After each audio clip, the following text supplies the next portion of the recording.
अस्सलाम वालेकुम दोस्तों।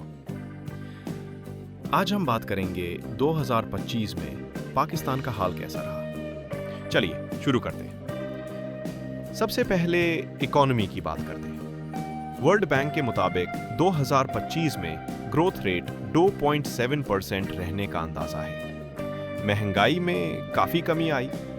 अप्रैल 2025 तक इन्फ्लेशन सिर्फ 0.3% पर आ गई। लेकिन चैलेंजेस अभी भी है। करेंसी की वैल्यू गिर रही है और बिजनेस एनवायरनमेंट वीक है। रोजगार भी एक बड़ा इशू रहा। सिर्फ पहले 6 महीने में 3,50,000 पाकिस्तानी जॉब्स के लिए बाहर चले गए। अब बात करते हैं सियासत की। 2024 के इलेक्शंस के बाद भी सियासी इंस्टेबिलिटी जारी रही। इमरान खान और पीटीआई के मुकदमात कोर्ट्स में चल रहे हैं।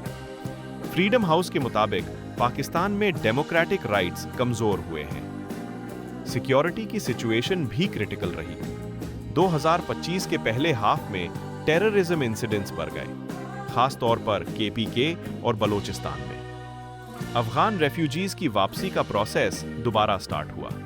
सितंबर 2025 तक हजारों लोग वापस चले गए। अब थोड़ी positive news. Pakistan ICC champions trophy 2025 host कर रहा है। 1996 के बाद पहली दफा कोई बड़ा आईसीसी इवेंट पाकिस्तान में हो रहा है। ग्लोबल फायर पावर की अगस्त 2025 रिपोर्ट के मुताबिक पाकिस्तान आर्मी अब दुनिया की 12th स्ट्रॉन्गेस्ट आर्मी है। तो दोस्तों, ये था पाकिस्तान का हाल 2025 में। कुछ पॉजिटिव डेवलपमेंट्स हुई, लेकिन कई चैलेंजेस अभी भी हमारे सामने हैं। आपको क्या लगता है, क्या पाकिस्तान इन प्रॉब्लम्स से निकल पाएगा? अपनी राय जरूर शेयर करें। वीडियो पसंद आए तो लाइक करें, चैनल सब्सक्राइब करें और बेल आइकन प्रेस करना न भूलें। अल्लाह हाफिज।